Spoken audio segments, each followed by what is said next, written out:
As we move now to Libya. Juan? Yes, well, an alleged victim of rape by forces loyal to Libyan Colonel Muammar Gaddafi remains missing 5 days after she was arrested for bursting into a hotel full of international reporters in Tripoli and recounting her ordeal. The woman, Eman al-Obeidi, said she had been held against her will for 2 days and raped by 15 of Gaddafi's men. Her face was bruised, so were her legs, and she showed reporters blood on her right inner thigh. Government officials in the hotel pounced on al-Obeidi as she tried to tell her story. A member of the hotel's kitchen staff drew a knife, shouted traitor. Another staffer tried to throw a dark tablecloth over her head. One government official who was there to facilitate access for journalists pulled a pistol from his belt. Others scuffled with reporters and wrestled them to the ground in an attempt to take away their equipment. Some journalists were beaten and kicked. CNN's camera was confiscated and smashed beyond repair. As officials tried to silence Eman al-Obeidi, then led her away, she called out, "They say they're taking me to hospital, but they're really taking me to jail."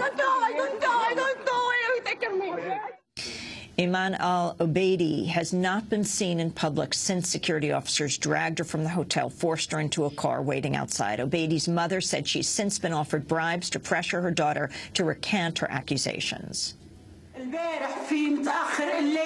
Last night at 3 a.m., they called from Gaddafi's compound and asked me to convince my daughter, Eman, to change what she said.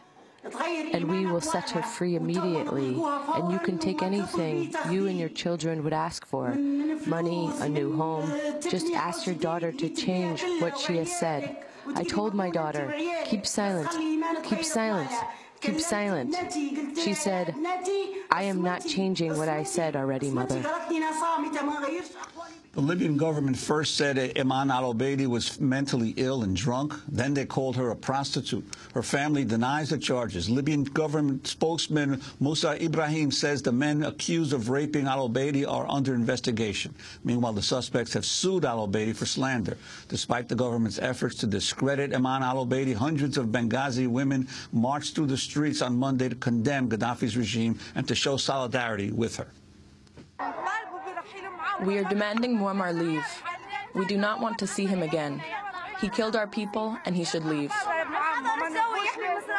3 more women, all lawyers, are also missing in Libya. The whereabouts of Eman al-Obeidi and these women remains unknown. For more, we're joined by Mona Eltahawy, a columnist who writes about Arab and Muslim issues. Mona, talk about the latest here and your own experiences covering Libya, in Libya.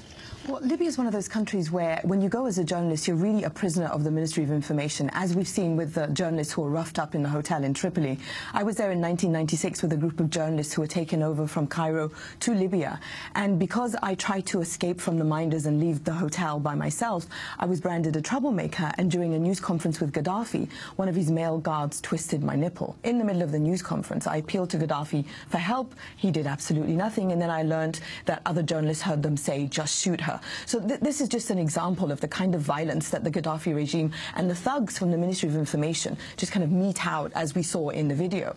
Now, what Eman al-Obeidi has done is really surmount unbelievable obstacles, because in Libya, Human Rights Watch issued a report in 2006 describing so-called social rehabilitation centers, where girls and women who are survivors of rape are taken. Because if you press charges for rape in Libya, you stand to, just as we've seen these slander charges from the men she's accused of raping her, you could be arrested yourself. So these girls and women are taken to these so-called social rehabilitation centers, kept as virtual prisoners, as a way of shaming them into silence. And they can't leave these centers unless their male relatives claim them, or someone says he wants to marry them, or their rapist marries them and then walks off free. So you can imagine what she had to surmount in order to say publicly that she was raped. And the fact that she's disappeared and we don't know where she is, and all these bribes offered to her family, are just further signs of how the Gaddafi regime tries to silence women, either through sexual violence and then later shame.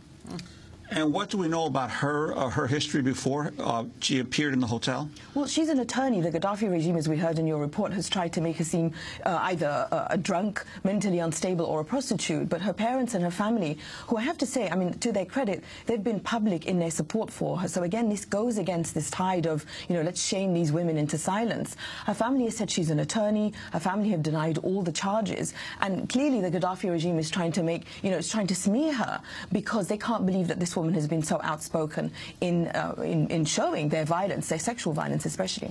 The mother of Eman al-Obeidi called on the youth of Tripoli to rise up against Gaddafi's regime. معمر المجرم ابنتي الرهينة في يد الظلام المجرمين الخونة. Muammar is the criminal. My daughter, she was mistreated by those criminals and cheaters. Muammar and his followers. Where are you, youth of Tripoli? Where are you? Eman was kidnapped in front of the camera. She was trying to appear to the world. She wanted to tell them what is happening in Misrata, Benghazi and the east. She wanted to reveal that. Where are you? She was kidnapped from your hands. Where are you? Make a move, youth of Tripoli. That was the mother of Eman al-Obeidi, Mona Eltahawy. And, you know, it's unbelievably moving to watch her family speak out. Her cousin has spoken out, her father, her mother. And, you know, you have to tie all of this into, you know, the idea that we're very familiar with, unfortunately, of sexual violence being used as a weapon against women. I mean, in Egypt, my country of birth, we've heard of the female activists who were arrested from Tahrir Square on March 9th, who have since gone on record, again, on camera, speaking out without shame because they want to confront head-on this idea of sexual violence and silence, have said that the Egyptian military subjected them to virginity testing and threatened those who were found not to be virgins with being prostitutes. So it ties it in right to the story in Libya. You know, if you're not a virgin, you're a prostitute. If you speak out about rape, you're a prostitute. So I think it's very important that her mother has spoken out so movingly. And these revolutions and uprisings across the Middle East and North Africa have really brought to the fore all this ugliness that regimes used against people. And clearly against women, they would use sexual violence. So that we're seeing more and more women speak out, you know, on camera, in front of the international media, you know, clearly says that women will not be silenced anymore and that these regimes face a lot head-on. Mona, you are Egyptian. Talk more about what women face in Egypt. I mean, even on the Liberation Night, the night of the tremendous celebration, the story of the CBS reporter Lara Logan, we still don't know exactly what happened to her, but she was sexually abused in Tahrir. Right. Well, you know, sexual harassment in Egypt, street sexual harassment, has been on the rise over the past few years. The levels are horrendous. You know, myself and every Egyptian woman I know have been subjected to groping or other kinds of street sexual harassment. And, you know, this is all a result of this growing conservatism in Egypt during the Mubarak regime, where the Mubarak regime would not only use an ultra-conservative interpretation of Islam against its Islamist opponents, but the regime itself sexually assaulted women. In 2005, again to silence and shame women activists and journalists, the regime security forces and hired thugs would target women. Women showed their clothes that were ripped off. You know, women had headscarves ripped off, simulated rape on women journalists and activists as a way of getting women off the street.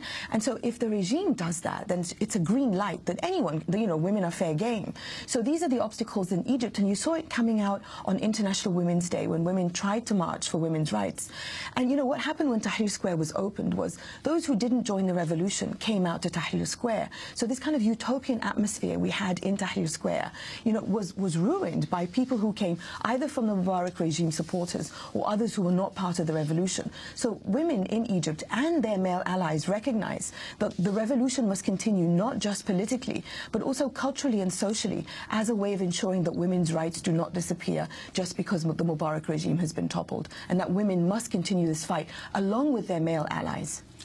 Well, you know, it's often been seen as Saudi Arabia is perhaps the most misogynist nation in the entire region, although we're talking here relative. Yeah. But do you see any signs of any kind of movement developing within Saudi Arabia as well? Yeah, absolutely. You know, Saudi Arabia had women revolutionaries back in the 1990s when 42 women got into their cars and staged a protest against the ban on driving. Now, and they were all arrested. And women driving, yeah. And they were called, again, prostitutes just because they dared to confront this ban. Now, the daughter of one of these women, several daughters actually of these women revolutionaries from the 90s, have themselves now taken part in this new campaign to gain more rights for Saudi women. Just a couple of days ago, officials said Saudi women would not be able to vote or run as candidates in upcoming municipal elections. So there are Saudi women now who are demanding that right. And one Saudi woman has launched a manifesto which she calls the Saudi Women's Revolution. So even though we don't hear about it, Saudi women activists are definitely fighting for their rights. And you know, I salute them because they are fighting unbelievable obstacles and odds there. Finally, do you think Eman al-Obeidi is still alive? You know, I'm really worried for her safety. I would like to believe that she's alive. The fact that the Libyan regime is trying to bribe her family and saying if she retracts we'll release her says to me she might be. But I really worry because we know what a thug Gaddafi is. And, you know, I hope we see her on TV soon. And I hope what she's done, you know, she's like Mohamed Bouazizi in Tunisia and Wael Ghunaim in Egypt and all these other unbelievable young men and women who have become these icons of the demands for freedom and dignity in their country. So I salute her for shattering the silence, and I hope that it continues so that those brutal regimes no longer silence us with shame and sexual violence. Mona Eltahawy, thank you very much for being with us. Egyptian-born columnist, speaks on Arab issues based right here in New York City. This is